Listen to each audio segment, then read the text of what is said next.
This is our first podcast yethu. This is Grace ITV, our television station apha kwi-rehab yethu, a Grace I Spiritual Rehabilitation Center, situated kwa link emnxise emthatha.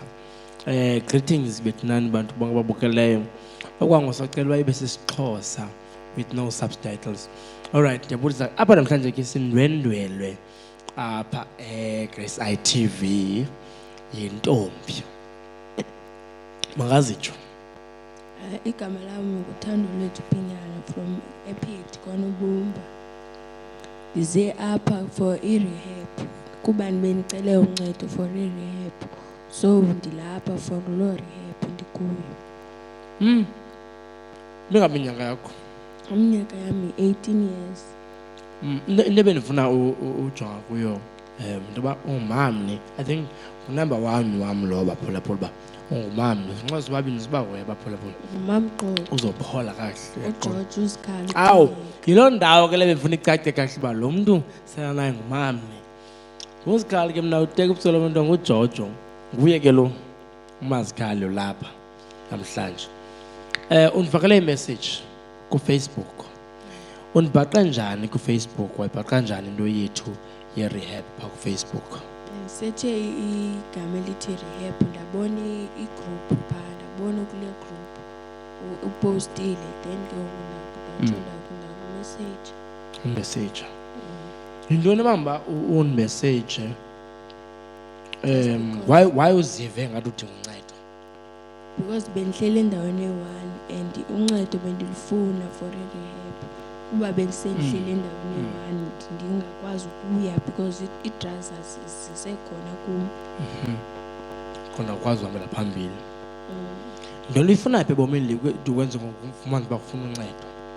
Into uyifuna uba yiyo ebomini bakho kanti ufumana uba ezinto ngoku ziyandibambezela. Ndifuna uba lipolisa. Doctor polisa yeyiphi ngathi uxakwe yiphi? Polisa, ndifuna uba lipolisa. Why police? Because izinto zininzi zidila with i-drugs ngaphandle, abantwana bayabhulishwa, yonke into man ayikho nto umthetho awulandeleli phambili. So mna ndicinga uba if ndinoba lipolisa ndingazilandelela phambili ezo zinto ndizibonayo uba azilandelelwa phambili ngumthetho. Ndicinga ke ngomazikhali ubalula kwizinto nawe umthetho khange uzuhoye. Zintona zempezi khawutsho nje. I-rape. You went through rape. Siyam. Ingaba comfortable usibalisela? Uzamkwenzeka ntoni one time? Ndandihamba ebusuku kwathi gqi omnye ubhuti behamba bobayi-2. Since ke mna ke nditshaya ndiqonda uba uzanditshayisa ndigoduke. Zangavume uba mandigoduke ngaloo mini. Satshaya uba ndilinde omnye umtshayo ke ngoku akavuma. Oko ke ngoku wade wafumaniseka uba yaphela uba yi-rape. Nangona sasivumelene because of umtshayo. Yaphela uba yi-rape ke ngoku. Xa ndixela emapoliseni ayilandelelwa. Wayexela ngoko emapoliseni? Baninzi, ukhona nowesibini ubhuti wenza loo nto kuyo nomnye. So after loo nto uye angafuni uhlukana nam xa ndisithi masihlukane because ngoku ezi drugs azisekho.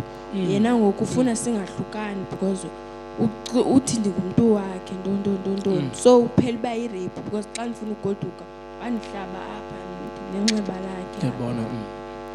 So yeah, xa ndisiya emapoliseni kuthiwa hayi i-boyfriend yam ntontoni. Umthetho awulandeleli kakuhle. So that's why ngoku uqonda yabuye kubudokta onomdla uba lipolisa. Wow. Phofu ndifuna uba yi-PhD. Phaa ebupoliseni? Ubu-PhD ndifundele uba bu-PhD ndingene kwizinto zonke endizifundileyo. Phaa ebupoliseni? Bekwisitandard esiphezulu?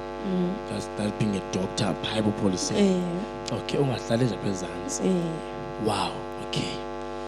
yintoni ke ngoku because ngokubalula into ebuhlungu okay ndicela ubuza ikhona inyathelo nalithathayo kowenu bathi ngokweni xa babalisela about kwayiwe emapoliseni umamam ndamxelela kwaye emapolisa wayiva phofu ndamxelela ngoku nokhona nobhuti wasefemelini wakokwabo naye wandikhuphela imela wathi uba masihambe siyotshaya le nto itshaywayo ndabe ndingafuni utshaya ke mna ke ngaloo mini wandikhuphela imela uba masiyotshaya fine ndaya xa ndifuna uhamba akafuni ndihambe umane exoka athi uba umamam ndibiza umakhulu andithathe koomakhulu nelo makhulu athi uba umamam uyandibiza kanti andibizwa ngumamam ndibizwa nguye apha phandle then andifake efletini then atsho andireyiphe ke ngoku then nam andikwazi ukhwaza because undiphethela imela then amapolisa asayilandelela nangoku seyikhesi naw ke mamqoqo ezi zinto zonke zikwenza uve njani ndiset because zibuhlungu kakhulu and then because nam zandizixelela uba ndifuna i-drugs ndivele ndidibane nomntu esitratweni sidibane then sidibane ngento yoba ndisike ndifuna utshaya kuba ndimbona uba ngumntu otshayayo lo abe-BV ne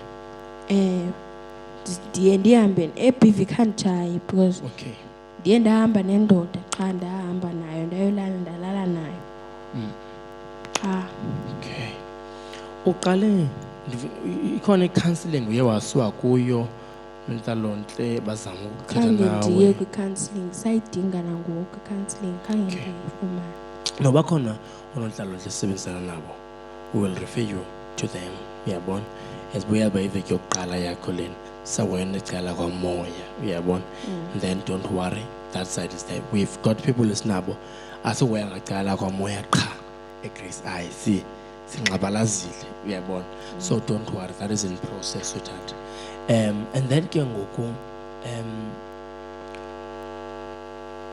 before zonke izinto zenzeke yintoni ekuse emtshayweni oyintombi peer pressure kupapa kubona abanye betshaya ubona uba okay uthandwa ngamajita nawe uthanda amadoda phofu manditsho because le nto yenziwa yindoda then nam ndiyifuna loo ndoda mhlawumbi unayo ndaqala njalo because of indoda yam mane ndibalisela nge-drugs athi imnandi ntontonton then nam ke ngoku ndabayi peer pressure ngolo hlobo ayiye kwakungekho nto efemelini ekuphushela uba ngelaa xesha ayingekho because ndandibona kwindoda then ndiqomba nam mandiyenze naw una-18 ngoku okay now njengoba ke ngoku una-18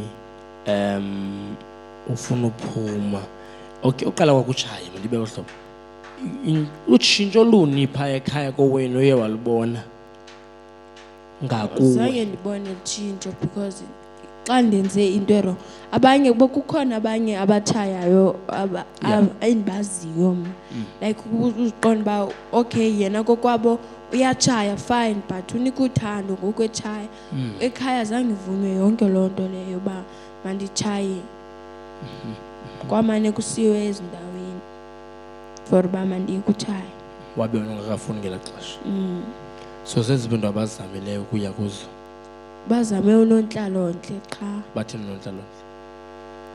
unontlalontle aba basephethe basathi ngoNovemba for i-rehab okay bethe ngoNovemba ngikhabe ndisiya esikolweni phakathi enyakeni wayeka esikolweni wena ndaya esikolweni kuze ndiphume ke ngoku esikolweni phume kulo nyaka ndiphume kulo nyaka ngoJuni after June usowupasile ngexesha lokuphumayo exams kaJuni ugrade bani grade 11 yintoni ekhupha esikolweni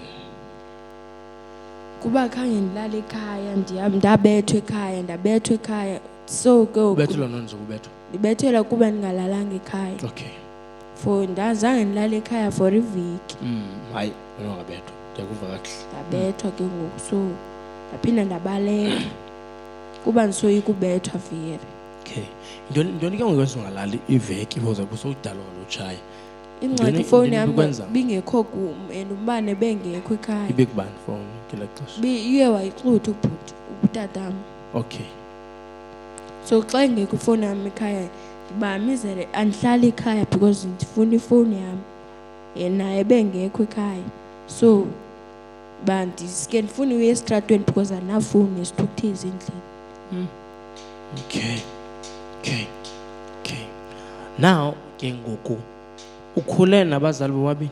Hayi, andikhulanga nabazali bobabini, ndikhuliswe ngumakhulu. Mama kamamakho. Notamkhulu. Okay. Ivise njani loo nto yongakhuli nomama? Ndivise kabuhlungu kakhulu because abazali bam bekumane kuthiwa njengoba ungunabazali abangayonto nje, because abazali bakho abaphumelelanga ntweni njengoba usenza izinto zenzayo xa ndikukwana kutshiwo. So mane ndivisa kabuhlungu loo nto leyo xa ithethwayo. Now udibana kwakho nomamakho kwaphela wa-close kumamakho, khange ube nanto ngakuye? Khange ndibe nanto kungakuye. Uyavuya nje uba ukunye naye. Okay. After sidibene ke ngoku kwezi ntsuku ulapha, because you got some rest as well, waphumla, how are you feeling? Ndisiva ndirayithi ngoku and ndiyandihilisha kwizinto ezininzi. Okay. Hayi ke, this is our episode yokuqala kunye no-Aluta. So sabona sibuye ke, xa sibuye sawubuya after the third week lapha. That means the fourth week egqibezela inyanga yakhe ezawesibini, because timthatha umuntu apha for 4 weeks inpatient, abe outpatient year 2 for the second month and third month. Otherwise, that is all that we have for today. Besithi ke Aluta, ungathini kumntombi okumfana obonayo bonechomi mhlambi and uyaqalisa okanye sephakathi umfuna uyeka? Ngathi mna makangalandeli abantu, makabe nguye angathi ngenxa uba ebona omnye umntu enjeyana afuna uba njeyana naye.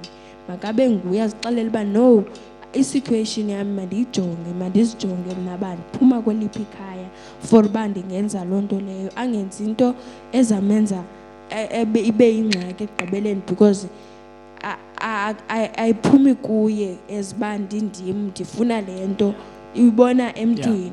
So nam imistake yami ibelapho, just because ndibona umuntu abanye abantwana balungela ii-drugs emakwabo kungathethwa betshaya, nam ndizifuna uzifaka kutshaya. That's the biggest problem endiyenzileyo mna ebomini bam. Imistake endiyenzileyo yoba uthini? Ndikope umntu ondibonayo uba ziyamonwabisa yena ii-drugs, nam how about nam ndingene kuzo, but ibe ingeyo ntloso yam ukuyenza loo nto. Wow. So uthi angaphuma angoyisa nomnye umntu? Angoyisa naye umntu. So iqala apha kuwe le nto before uyozibeka wena as if uzibeke as if nguwe lo wawutshayileyo phaa. No, sikwenza ngolo hlobo sibone wena u-different kulaa mntu. Njengoba laa mntu zimonwabisa yena ii-drugs, khangela enye indlela enokonwabisa wena without ii-drugs. Kuba xa sophakathi kunzima uphuma kuzo. Kunzima uphuma. Wow, siyabulela. Yiloo nto ke sinayo namhlanje nentombi yamaquqa. Enkosi kakhulu ke baphulaphuli. This is a Grace Eye Spiritual Restoration Center, Grace Eye Spiritual Rehab Center, elapha kwalenke Ncise. Asikabi nayo ke financial muscle yoba sinceda abantu. Apha umuntu uza ne-contribution ye-4,000 namaxambo okutya. Kodwa lena intombi ithe yawukhala yathi ifuna uncedo, akukho nto kowabo kubathatha entweni, sathi makazi free of charge. Asoze siyamoyika uThixo whom might be testing us through her. But sawubehave njani na? Are we after money? Is the money making scheme okanye nyanyana sifuna unceda abantu? So siyoyika uba kanti lo mntu lona umhleka ngakacanga kwam kanti uzawuhlangula thina ngomso kwenye ikona, okanye abantwana bethu bawuze badinge umntu abe nguye okwindawo ebhetele. We trust God for everything that we are doing here, and we are doing it by faith. We are not even mobile yet, but we get where we have to go to. We even now in partnership with Ngwane FM, we are moving step by step. We are in talks with UDSD, Department of Social Development, But bathatha inyawo zabo ke ngepace yabo, and ke till then siyaqhuba rhulumente. Ndiyabulela.